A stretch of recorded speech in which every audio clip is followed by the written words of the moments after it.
Okay, Skaven turn 2 shooting. He restrained for shooting, and then now this is going. Okay, I'm ready. That guy. Shooting at these guys up on the hill. 6 inches that way, that's nothing. That's not going to hit anything. Okay? That ends up being like right there. Yeah. Okay, what's next? The warp lightning Now we bolts. determine this is the closest unit. That's 4 inches away. So strength is 4, that's nice. So 3 ups. 3 guys dead. Kablam, kablam, kablam. It's a panic check too. Ah.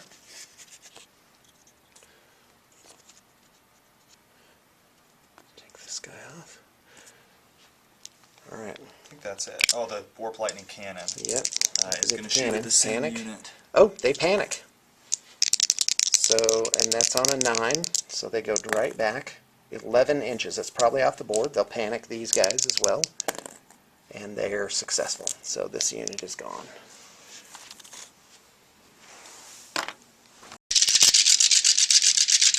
Okay, here we go.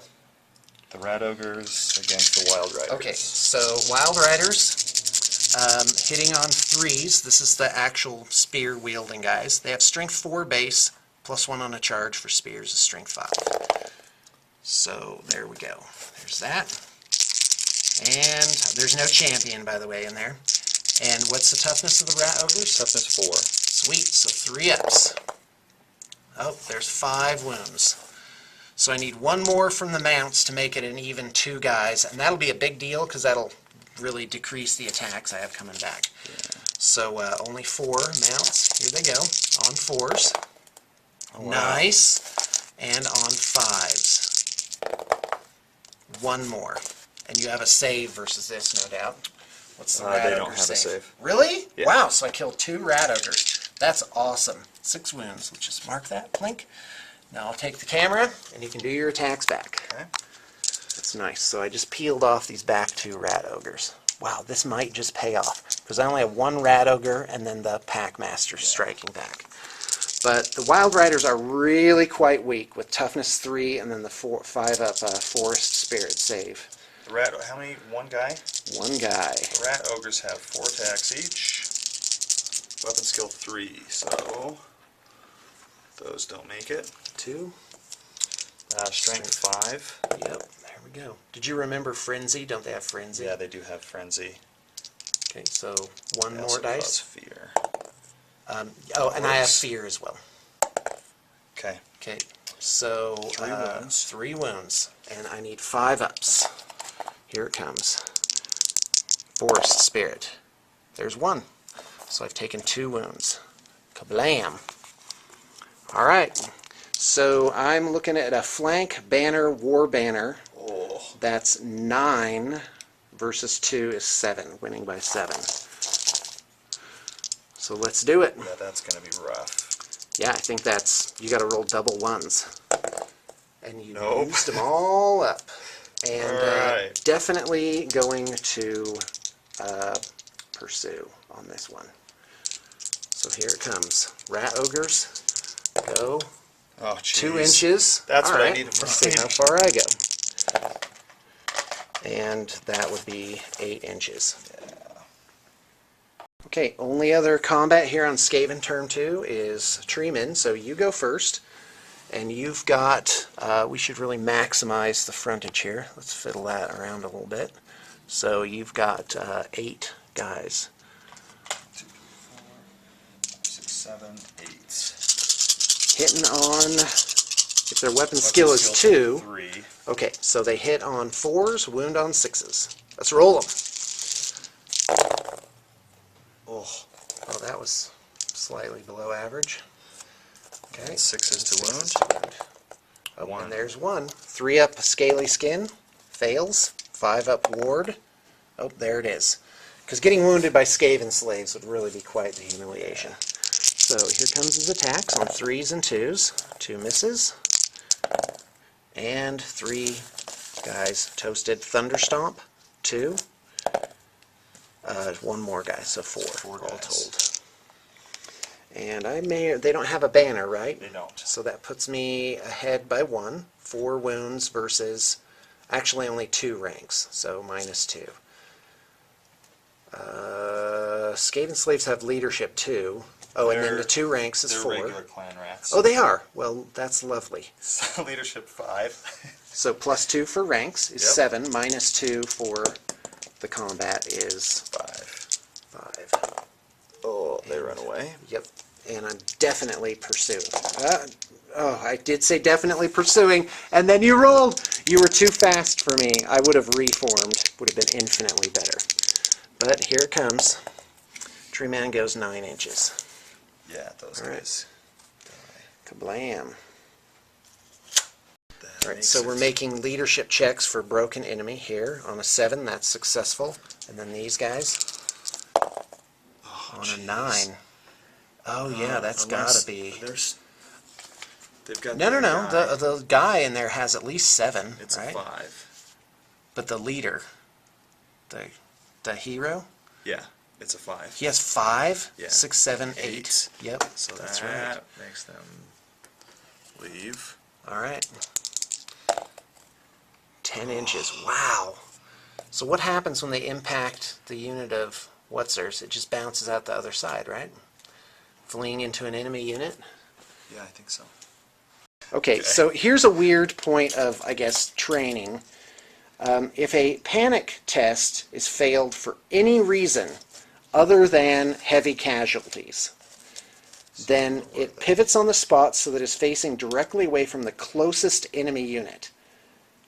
And then it flees directly away from that. So it actually flees away from the Wild Riders. Isn't that the most bizarre thing ever that you've heard of in your entire life? That's a little too far. So that actually is probably bad for me. Because if they rally, they're going to be basically ahead of the game by the same amount. Isn't that interesting? But they are fleeing. Okay, here it comes. I got a lot of charges this turn. Now, let's go ahead and do this one right here. So you're immune to psychology, last I checked, so you just have to stand. And I don't think there's any way that I can fail, but let's roll anyway. This unit, and then this unit's just within 5. So I've already checked the angles on that, so that's flank. Kind of stuck. Okay, and then there's this unit, flank, maximum guys. All right, we already established this was easy terrain. So here, charge reaction. Now, by the way, I'm doing this wrong. I should declare all the charges and charge reactions, so I shouldn't have moved them yet. Basically, you do all the reactions, then you move the chargers in any order, which really matters. So They're going to let's have hold. it. Okay, so here we go. There it is, 6. That's 11. We've already established that it's 10. So these guys are clunk. And then here, those guys have to flee because they're fleeing. So, yeah. 8 inches. I doubt I'm going to catch them, but let's go ahead and just roll. I think I need like a 10 to make it. Ooh, an 8. I doubt it, but let's just measure that anyway. So, hold on. They are 8 point some odd away. So I'd need to go 17 inches. Yeah, that doesn't make it.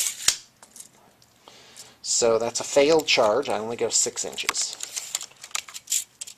And they can't shoot this turn.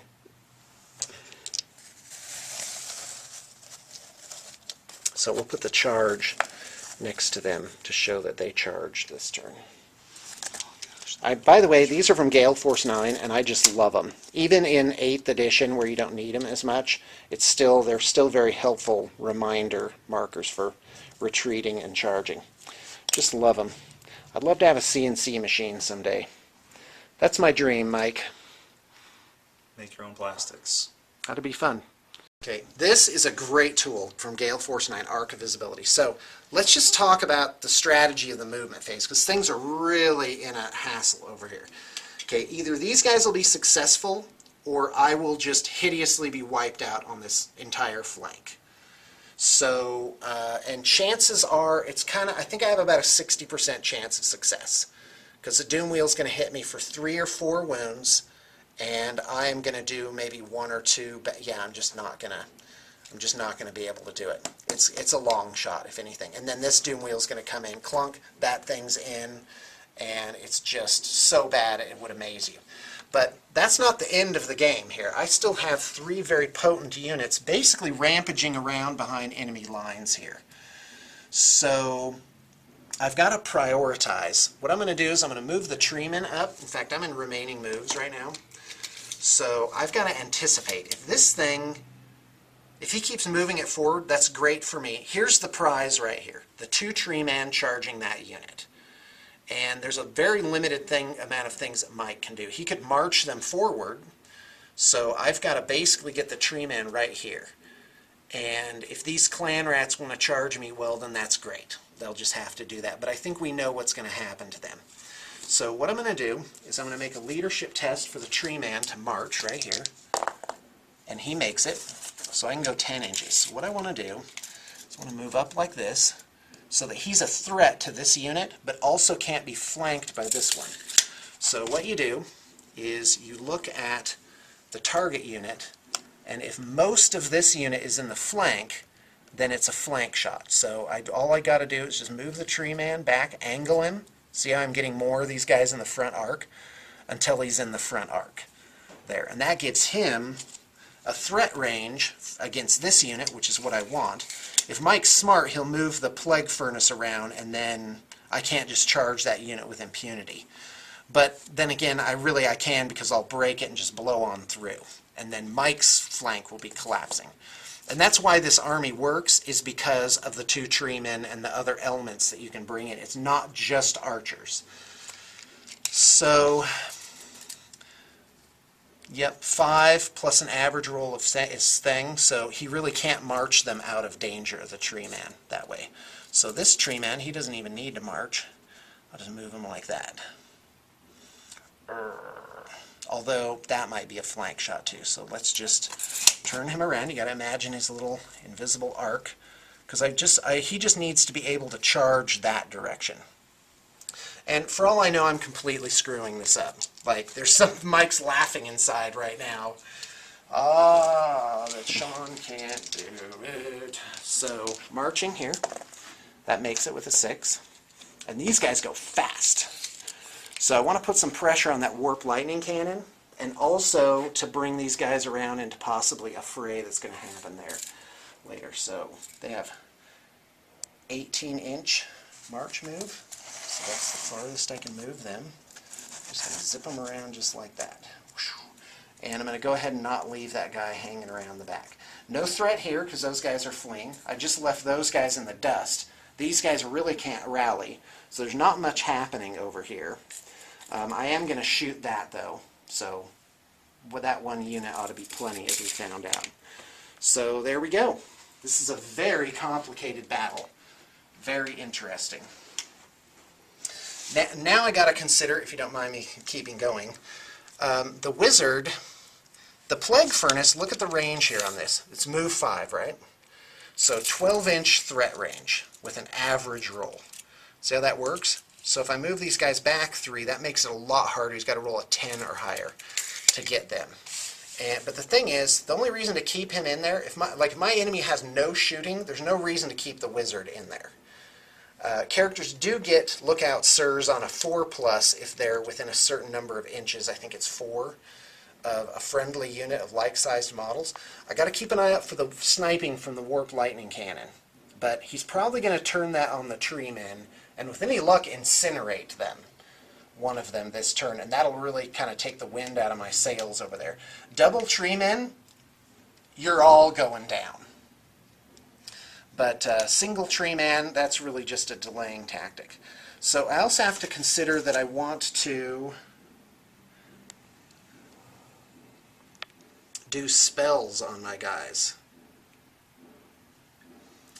And, God, that's just a toughie. Yeah, I really don't even know what to do. All I need is to get flesh to stone and regrowth, which I think is 18 inches. All right, go ahead and turn it off.